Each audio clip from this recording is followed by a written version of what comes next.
Hello guys, मी योगिता तुम्हा सर्वांचं Yogita study सेंटरमध्ये स्वागत करीत आहे. आज आपण इयत्ता 10वीचा अभ्यासक्रम पाहणार आहोत. त्याच्या अगोदर माझं मनोगत मी तुम्हाला सांगते, माझ्या मनात काय आलेलं आहे ते सांगते. आपण आत्तापर्यंत 5वी, 6वी, 7वी, 8वी, 9वी ह्याचे जे गणिताचे भाग होते ते सगळे पाहिलेले आहेत. मी तुम्हाला सोडवून दाखवलेले आहेत, मी तुम्हाला समजावून सांगितलेले आहेत. अनेक जण काय करतात, डायजेस्ट घेतात किंवा आणखीन दुसऱ्या कुठल्या तरी माध्यमातून प्रश्नांची उत्तरं शोधण्याचा प्रयत्न करतात. स्टेप्स माहिती पडतात, स्टेप्स कळलेल्या असतात, पण त्याचं एक्सप्लेनेशन कळलेलं नसतं. आणि म्हणूनच मी तुमच्यासाठी हे व्हिडिओज घेऊन येते. मी काही दिवसांपूर्वी असा विचार केला होता की आता ह्याच्या पुढचा जो व्हिडिओ आपला असेल, इयत्ता 10वीचा जो व्हिडिओ असेल तो आपण हिंदीमधून एक्सप्लेनेशन करूया. पण त्याच्यानंतर मला तुम्ही भरघोस सबस्क्राईब केलेलं आहे. माझ्या जवळजवळ आता 200 सबस्क्रायबर्स आहेत. म्हणून मी विचार केला प्रथमतः आपण ह्याचं सगळंच्या सगळं एक्सप्लेनेशन मराठीतूनच द्यावं आणि मग पुढच्या वर्षी हिंदी भाषिकांसाठी किंवा इतर भाषिकांसाठी आपण हे करावं. मुळामध्ये माझा ह्या चॅनल चालवण्याचा जो काही हेतू आहे तो म्हणजे सेमी इंग्लिश मिडियमची जी मुलं आहेत किंवा इंग्लिश मिडियमची जी मुलं आहेत, जी मराठी भाषिक आहेत, त्यांना गणित हा विषय अत्यंत सोप्या पद्धतीने समजावा. तर चला सुरुवात करूया आपल्या पहिल्या व्हिडिओला आणि पहिल्या चॅप्टरला. आपल्या पहिल्या चॅप्टरचं नाव आहे लिनियर इक्वेशन्स इन 2 व्हेरिएबल्स. आता मुळामध्ये शब्दांचे अर्थ आधी समजून घेऊया, म्हणजे मग विषय समजेल आणि मग आपल्याला जे काही प्रश्न करायचे आहेत किंवा जी काही उत्तरं शोधायची आहेत ती आपण स्टेप बाय स्टेप पाहत जाऊया. इक्वेशन्स तर आपण इयत्ता 6वीपासून शिकलेलो आहोत. 6वीत पाहिलं, 7वीत पाहिलं, 8वीत पाहिलं, 9वीत पाहिलं.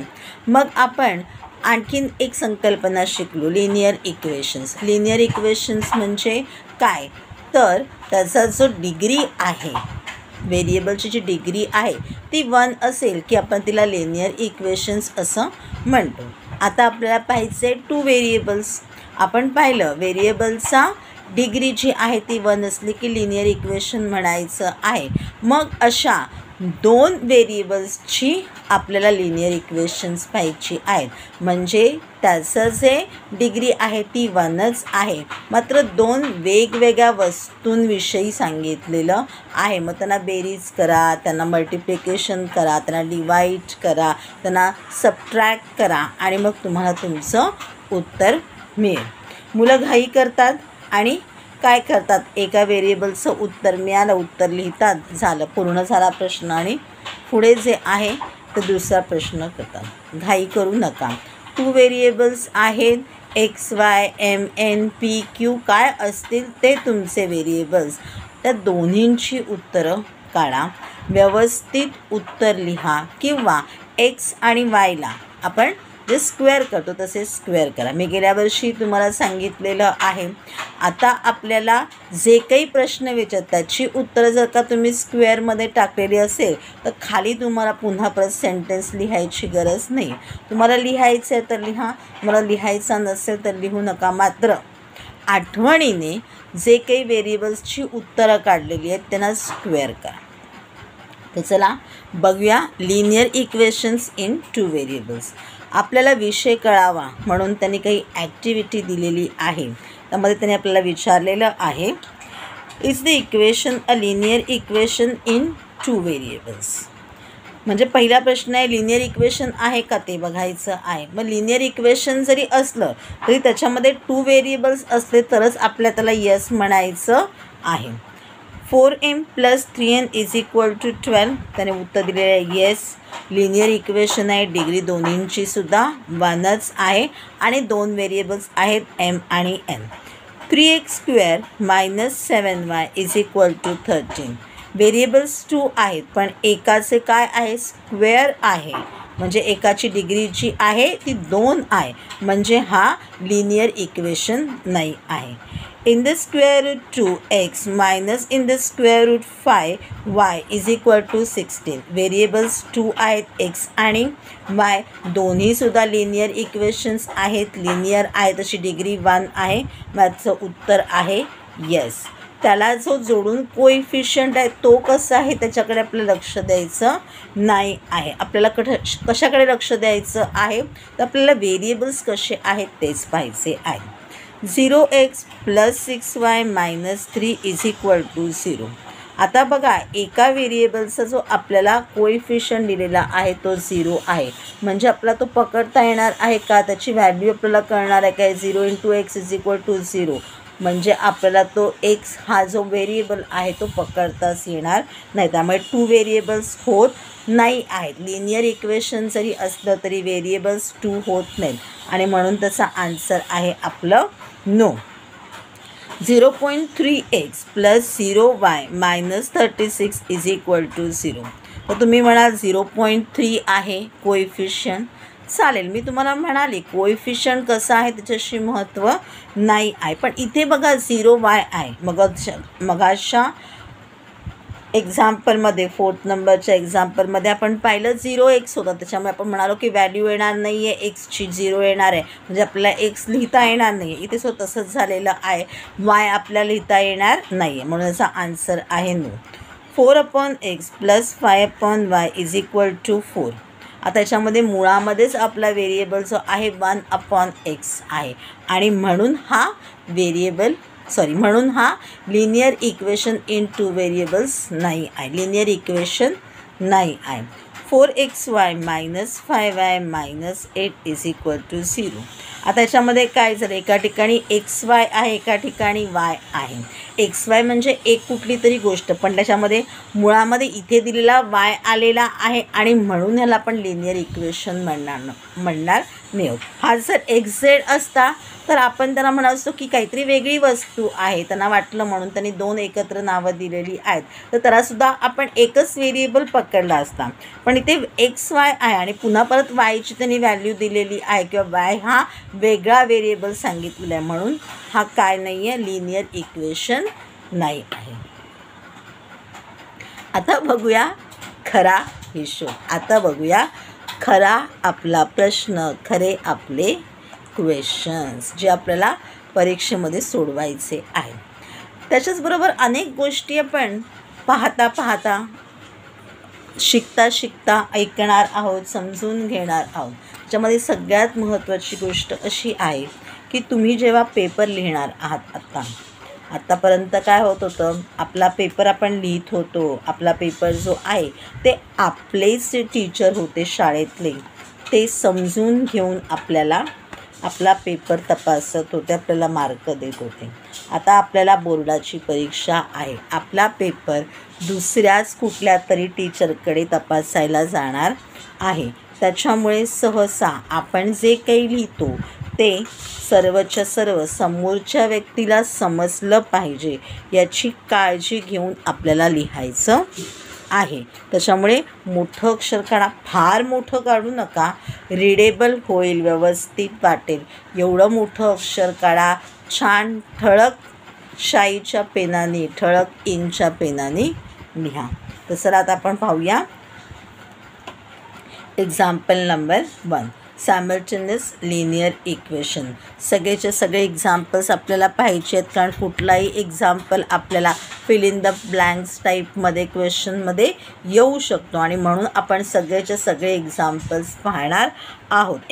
एखादा एक्झाम्पल जर का लिहिताना त्यांनी चुकवलेला असेल तर मी तुम्हाला तो एक्झाम्पल व्यवस्थित करून लिहून दाखवीन, म्हणजे तुमच्या लक्षात येईल की तो कशा प्रकारे सोडवायचा आहे.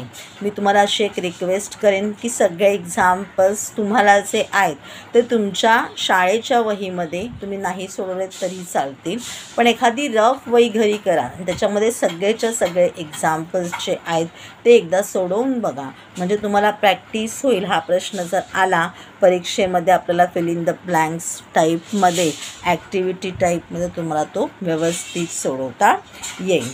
फर्स्ट आपला क्वेश्चन आहे 5x - 3y = 8, 3x + y = 2.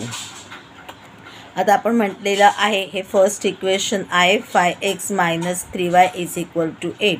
3x plus y is equal to 2 हे सेकंड इक्वेशन आहे. आपल्याला काय दिसते इथे बघा -3y आहे, इथे y आहे. मग जर का मी इथे 3ने मल्टिप्लिकेशन केलं, 3ने मल्टिप्लिकेशन करायचं आहे म्हणजे सगळ्या माझ्या नंबर्सना, सगळ्या गोष्टींना, बोथ साईड्सना मला मल्टिप्लिकेशन करायचं आहे. मग त्यावेळेला काय होईल, 3y -3y प्लस 3y सरळ सरळ कट होईल आणि आपल्याला एक्सची व्हॅल्यू काढता येईल. म्हणून आपण काय करूया, multiplying both sides of equation second by 3x plus y is equal to 2ला आपण 3ने 3ने मल्टिप्लिकेशन केलं म्हणजे काय झालं, 3 3 9x plus y into 3y is equal to 2 into 3 6. याला आपण नंबर दिलेला आहे इक्वेशन नंबर 3. आता आपण काय करूया, इक्वेशन 1 जो आहे तो ॲज इट इज राहिलेला आहे. आता आपण ह्या दोन्ही इक्वेशन्सना जे आहे ते ॲड करून घेऊया. तुम्ही इथे now let's add equations 1 and 3च्या ऐवजी ॲडिंग इक्वेशन्स 1 अँड 2 असं जरी सोप्या भाषेत लिहिलं तरीसुद्धा चालेल. 5x minus 3y equal to 8 plus 9x plus 3y is equal to 6 minus 3y plus 3y cut out झालेले आहेत. 5x प्लस 9x 14x is equal to 8 plus 6 is equal to 8 plus 6 is equal to 14. मग therefore x is equal to काय झालं, 14 divided by 14, 14 1 जा 14, 14 1 जा 14 म्हणजे एक्सची value काय आली आपली 1 आली. Therefore x is equal to 1. आता काय करूया, substituting x is equal to 1 in equation 2. तुम्ही कुठल्याही इक्वेशनमध्ये घाला, जे तुम्हाला सोपं वाटेल, पटकन करता येईल त्या इक्वेशनमध्ये टाकायची आहे आणि मग वायची व्हॅल्यू शोधायची आहे. काय आहे इक्वेशन 2, नेहमी ज्यावेळेला आपण असं लिहू substituting x is equal to 1 in equation 1, मग त्यावेळेला पहिलं इक्वेशन लिहून घ्या आणि मग तुमची जी काही व्हॅल्यूज आहेत ती पुट करा. 3x plus y is equal to 2, मग एक्सची व्हॅल्यू भरली 3 into 1 plus y is equal to 2, 3 1 जा 3 plus y is equal to 2. आता काय केलेलं आहे, 2 मायनस 3 म्हणजे काय झालेलं आहे, therefore y is equal to -1. आता मधल्या स्टेप्स दिलेल्या नाहीत, तुम्ही नाही लिहिल्या तरी चालणार आहेत. पण जर का तुमचं कन्फ्युजन होणार असेल, -1 येतं आहे की +1 येतं आहे, तर सरळ सरळ ती स्टेप करा, काही हरकत नाही. एकदा छान प्रकारे तुमची प्रॅक्टिस झाली की तुम्ही तिकडे नाही लिहिलं तरीसुद्धा चालणार आहे, डायरेक्ट उत्तर लिहिलं तरी चालणार आहे. पण ह्या मात्र काही स्टेप्स आहेत त्या कराव्याच लागणार आहेत. पण डायरेक्ट आता एकदा कळलं की हां बाबा 2 - 3 होणार आहे आणि मग -1 उत्तर येणार, तर तुम्ही ती स्टेप डायरेक्ट लिहू शकता.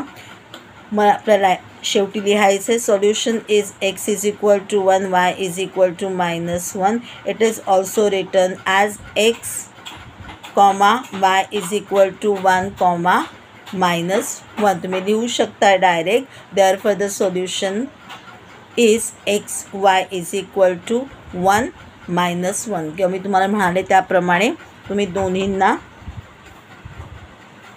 स्क्वेअरमध्ये टाका आणि तुमचं उत्तर तयार झालेलं आहे. मेथड सेकंडनी आता बघूया हाच प्रश्न. 5x minus 3y is equal to 8 is a first equation. 3x प्लस y is equal to 2 is equal to second equation. Let us write value of y in terms of x from equation 2. आपल्या इथे y एकटा single मिळालेला आहे, तर मग आपण yची जी value काढू शकतो. मग आपण काय लिहिलं, y is equal to 2 minus 3x. आता आपल्याला yची एक्झॅक्टली व्हॅल्यू कळलेली नाही आहे, पण ही आपण सबस्टिट्यूट करून एक्सची व्हॅल्यू काढू शकतो आणि मग आपल्याला वायची व्हॅल्यू मिळू शकते. मग आपण लिहिलेलं आहे substituting this value of y in equation 1.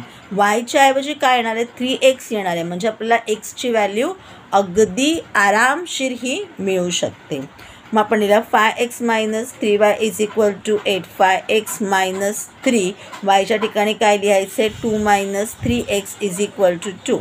5x as it is minus, आता 3ने आपल्याला दोन्ही नंबर्सना मल्टिप्लाय करायचे. 3 2 जा 6, -3 असल्यामुळे मायनस असल्यामुळे काय झालेलं, -3 इंटू +2 इज इक्वल टू -6. मग आपण लिहून घेतलं -6, minus minus -3 into -3x, answer आलेला आहे +3 3 जा 9x, म्हणजे +9x इज इक्वल टू 8. आता 5x + 9x, आन्सर झालेला आहे 14x -6 as it is equal to 8. 14x is equal to 8, -6 झाला +6. मग उत्तर आलं आहे 14x is equal to 14. Therefore x is equal to 1. 14 1 जा 14. Substituting x is equal to 1 in equation third. आता इक्वेशन थर्डमध्ये ही व्हॅल्यू टाकूया आणि आपण आपला आन्सर काढूया. मग अशी ज्या वेळेला वायची व्हॅल्यू काढलेली होती त्यावेळेला आपण तिला इक्वेशन नंबर 3 लिहिलेलं होतं, ते मी तुम्हाला चुकून सांगितलेलं नाही आहे. ते इक्वेशन 3. आता ह्या इक्वेशनमध्ये आपण एक्सची व्हॅल्यू काढूया, वायची आपल्याला व्हॅल्यू काढूया. आपण मुळामध्येच लिहिलं कसं आहे, Y is equal to 2 - 3x. मग 2 -3 इंटू 1, 2 -3 1 जा 3. मग 2मधून -3 गेले किंवा 2 -3, आन्सर आलं आहे -1. Therefore y is equal to -1, x is equal to 1, y is equal to -1 is the solution. तुम्ही सुरुवातीला द सोल्युशन लिहा, शेवटी द सोल्युशन लिहा. आन्सर तुमचं सेमच होणार आहे किंवा तुम्ही सरळ इथे ब्रॅकेट्स करा. आता आपल्याला पाहायचं आहे एक्झाम्पल नंबर 2. मी तुम्हाला अगोदरच एक्झाम्पल 1 सोडवताना सांगितलेलं होतं. आता आपल्याला याच्यामधले काही क्वेश्चन्स ॲक्टिव्हिटी बेस्ड क्वेश्चन्स येऊ शकतात. ॲक्टिव्हिटी बेस्ड क्वेश्चनमध्ये काय आहे, तुम्हाला फिल इन द ब्लँक्स दिलेल्या आहेत. फिल इन द ब्लँक्स तुम्हाला भरायच्या आहेत. एक फिल इन द ब्लँक्स भरायचे आपल्याला अर्धा मार्क मिळणार आहेत. जेवढे मार्क म्हणजे 4 मार्क असतील तर 8 फिल इन द ब्लँक्स भरायच्या आहेत. पण डोकं सरवायची गरज नाही, वरती खाली कुठेतरी दिलेलं असतं, आपल्याला तो कळतो आणि आपण भरत जातो किंवा जसं जसं आपण सोडतो त्याप्रमाणे आपण लिहित गेलो की आपल्याला हे व्यवस्थित भरता येतं. फक्त एक काम करायचं आहे, त्यांनी दिलेल्या ज्या ब्लँक्स आहेत त्याच फक्त तशाच त्याला स्क्वेअर करत जायचं आहे. तुम्ही अनेक ठिकाणी स्क्वेअर केले तर मार्क मिळणार नाही. बरं, त्यांनी केलेल्या स्टेप्स आहेत, त्याच्यामधली स्टेप तुम्हाला जर लिहायची असेल तर तुम्ही लिहू शकता, काही प्रॉब्लेम नाही आहे. फक्त काय आहे, तिकडे ब्लँक्स येणार नाही आहेत, त्याच्यामुळे स्क्वेअर करायचे नाही आहेत. चला सुरुवात करूया आपण क्वेश्चन सोडवायला किंवा क्वेश्चन बघायला. 3x + 2y is equal to 29 हे आपलं फर्स्ट इक्वेशन आहे.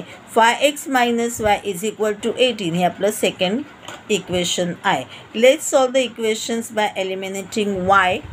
Fill suitably the boxes below multiplying equation 2/2. आता आपल्याला काय करायचं आहे, प्रथम त्यांनी सांगितलेलं आहे जो सेकंड इक्वेशन आहे त्याला आपल्याला जे आहे ते 2ने मल्टिप्लाय करायचं आहे. कारण काय, इथे y आहे -y आणि ते आहे +2y, म्हणजे हे एकाच वेळेला जाऊ शकतील, कटआउट होऊ शकतील, आन्सर 0 येऊ शकेल आणि मग आपल्याला एक्सची आरामशीर व्हॅल्यू काढता येईल. आणि म्हणून आपण लिहून घ्यायचं आहे 5x × 2 - y × 2 is equal to 18 × 2. आपल्याला सगळे जेवढे काही नंबर्स आहेत त्या सगळ्याला मल्टिप्लाय बाय 2 करायचं आहे. मग काय, 5 2 जा 10x minus as it is y × 2 2y is equal to 18 2 जा 36. हा झाला आपला third equation. Let's add equation first and third. 3x + 2y is equal to 29. मग आता इथे काय लिहायचं आहे, 10x. हा x व्यवस्थित दिसत नाही आहे, आपण लिहून घेऊया एकदम व्यवस्थित. x 10x - 2y is equal to 36. आता +2y - 2y कटआउट झालेले आहेत. मग काय राहिलं, 3 + 10 is equal to 13. x is equal to 29 plus 36 is equal to 9 plus 6 is a 15. 5 1 carry forward झाला. 1 plus 2 3 3 plus 3 6. Answer is 65. आता जर का मी 65ला 13ने डिवाइड केलं तर काय होईल, therefore x is equal to 13 5 जा 65 म्हणजे आपला आन्सर आलेला आहे एक्सची व्हॅल्यू आलेली आहे 5. Substituting x is equal to 5. मी तुम्हाला अशी रिक्वेस्ट करीन, हे जे तुम्ही फिलअप करणार आहात ते पेन्सिलनी फिलअप ह्याच्यामध्ये करून ठेवा तुमच्या पुस्तकामध्ये, किंवा मी म्हणाले त्याप्रमाणे तुम्ही तुमच्या एका वहीमध्ये रफ वही करून त्याच्यामध्ये हे प्रश्न सोडवा, किंवा हे जर तुम्हाला ॲक्टिव्हिटी बेस असेल तर तुमच्या वहीमध्ये एकदा सोडवून घ्या शाळेच्या. Substituting x is equal to 5 in equation 1. आता बघा इथे आपल्याला डोकं चालवायची गरजच नाही आहे. खालच्या ओळीमध्ये तुम्हाला व्हॅल्यू दिलेलीच आहे एक्स इज इक्वल टू 5. इथे डायरेक्ट लिहिलं तरी चालणार आहे. 65 डिवायडेड बाय 13 करायची गरजच नाही आहे. असं नाही आहे याचा अर्थ की सगळीकडेच करायचं नाही आहे आपल्याला, इथे करायची गरज नाही आहे कारण मुळामध्ये खाली आपल्याला उत्तर दिलेलं आहे. 3x + 2y is equal to 29. आता बघा काय केलं आपण, substituting x is equal to 5 in equation 1. आपण इक्वेशन 1 लिहून घेतलेलं आहे. आता एक्सची व्हॅल्यू जी आहे ती एक्सच्या ठिकाणी आपण भरूया. 3 × 5 + 2y इक्वल टू 29. 3 5 जा 15 + 2y is equal to 29. 2y as it is ठेवूया. 29 + 15 झालं -15. 2y is equal to 29 - 15. 9 - 5 4. 2 - 1 1 means 2y is equal to 14. Therefore y is equal to काय आलेलं आहे 14 divided by 2 is equal to y is equal to 7. म्हणजे x y ची value काय आहे 5 आणि 7.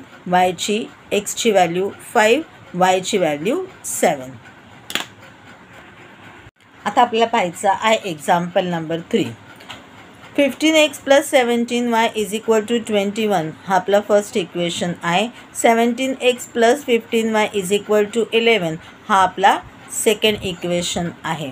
बघा वेगवेगळ्या प्रकारचे आपल्याला एक्झाम्पल्स दिलेले असतात, त्याच्याच बेसवरती आपल्याला क्वेश्चन्स असतात. मग ज्या प्रकारचा क्वेश्चन आहे त्या प्रकारचे इथे एक्झाम्पल बघून ते सोडवण्याचा प्रयत्न करायचा आहे. आता इकडच्या एक्झाम्पलमध्ये आपल्याला काय दिसतं आहे, इथे 15x आहे तर इथे 15y आहे, इथे 17y आहे तिथे 17x आहे. म्हणजे आपण दोन्हीला जर का प्लस केलं तर आपल्याला येणारा आन्सर हे सारखंच येणार आहे. म्हणजे 15 + 17 इज इक्वल टू तुमचं किती होणार आहे 32 होणार आहे. म्हणजे दोन्ही ठिकाणी 32x + 32yच आन्सर आहे, कारण 15 + 17 किंवा 17 + 15 आन्सर इज 32. तर बघूया हे आता आपल्याला कसं सोडवायचं आहे. त्याने तुम्हाला एक्सप्लेनेशन दिलेलं आहे, मी तुम्हाला एक्सप्लेनेशन करून सांगितलेलं आहे. एक्सप्लेनेशन वाचायची आत्ता गरज नाही आहे. बघा इथे तेच केलेलं आहे. Let's add the 2 given equations, किंवा तुम्ही इथे काय म्हणायचं आहे ॲडिंग इक्वेशन 1 and 2. तुम्ही सहसा काय करा, जसं तुम्ही वाक्य लिहिता आहे त्याचप्रमाणे ॲडिशन्स करा. म्हणजे पहिला 1 लिहा मग 2 लिहा, किंवा जर का तुम्ही लिहिलं असेल ॲडिंग इक्वेशन 2 and 1 तुम्हाला सोपं पडत असेल तर, किंवा प्लस मायनस येत असेल आणि आन्सर त्याप्रमाणे येत असेल तर मग त्याप्रमाणे लिहा आणि त्याप्रमाणे ह्या ठिकाणी लिहून आन्सर्स लिहा. 15x + 17y is equal to 21 + 17x + 15y is equal to 11. 15x + 17x is equal to 32x plus 17y + 15y is equal to 32y equal to 21 + 11. 1 + 1 2, 2 + 1 3. Answer is 32. 32x + 32y is equal to 32. आता सगळीकडे 32 number same आलेला आहे. मग आपण divided by 32 करूया, लिहून घेऊया. Dividing both sides of the equation by 32. म्हणजे आपला आन्सर काय येईल 32x divided by 32x + y is equal to 1. हे जरा आपलं थर्ड इक्वेशन. मग जर का 17 आणि 15 नंबर्स दोन्ही ठिकाणी सारखे आहे तर त्याला मायनस केल्यानंतर पण आपलं उत्तर सेम येईल. मग आता आपण काय करूया सबट्रॅक्ट करूया. Subtracting equation 2 from equation 1. म्हणजे मग काय करायचं आहे, 1 वरती लिहायचं आहे. 15x + 17y = 21. सेकंड जो आहे तो त्याच्या खाली लिहायचा आहे 17x + 15y = 11. सबट्रॅक्ट करायचं आहे म्हणजे आपण काय करतो, सेकंडचे इक्वेशन आहे त्याचे सगळे नंबर्सचे आहे त्याचे साईन्स काय करतो आपण चेंज करतो. म्हणजे मग काय होईल, इथे कुठलीच साईन नाही म्हणजे प्लस आहे तसं झाला मायनस, प्लसचा झाला मायनस, इथे कोणतीच साईन आहे म्हणजे प्लसची साईन आहे तसं झाला मायनस. आता काय पकडायचं आहे, आता प्लस मायनस करताना जे काही करायचं आहे ते करताना ही जी आपण चेंज केलेली साईन आहे ती घेऊन करायचं आहे. म्हणजे काय आहे, 15x - 17x आन्सर आला आहे -2x. + 17y - 15y आन्सर आलेला आहे +2y. कारण 17 - 15y मायनस केलेलं आहे आपण आणि >1ची साईन दिली, तर >1ची साईन आहे प्लस, कारण >1 आहे 17. म्हणजे आन्सर आलेला आहे +2y = 21 - 11 आन्सर इज 10. हा सुद्धा +10 आहे. लिहायची गरज नाही आहे प्लस, कारण नंबर एकच आहे म्हणून लिहायची गरज नाही आहे. आता आन्सर काय आपल्याकडे आलेलं आहे -2x + 2y = 10. आता ह्याला जर का आपण 2ने डिवाईड केलं तर आपल्याला मगासारखंच आन्सर शॉर्टमध्ये मिळेल. Dividing the equation bye 2, -x + y = 5. हे झालं आपलं 4th इक्वेशन. आता काय करूया आपण, 1 + 1 मायनस आहे बघा, इथे x + y = 1 आहे, इथे -x + y = 5 आहे. म्हणजे x आणि -x कट होतील, मग आपल्याला yची व्हॅल्यू मिळेल. मग आपण xची व्हॅल्यू काढूया. मग आपण लिहून घेतलेलं आहे adding equation 3rd and 4th. x + y = 1 -x + y = 5. Plus करायचं आहे, आपल्या साईन्स चेंज होणार नाही आहेत. x - x कटआउट झालेले आहेत. y + y 2y = 1 + 5 = 6. Therefore y = 3. 6 / 2, 2 3 6. y = 3. आता आपल्याला yची व्हॅल्यू कळलेली आहे, xची व्हॅल्यू काढायची. Place this value in equation 3rd. x + y = 1, x + 3 = 1. मग झालं 1 - 3. Therefore x = -2. म्हणजे x yची आपली व्हॅल्यू काय आहे, -2 and 3 इज द सोल्युशन.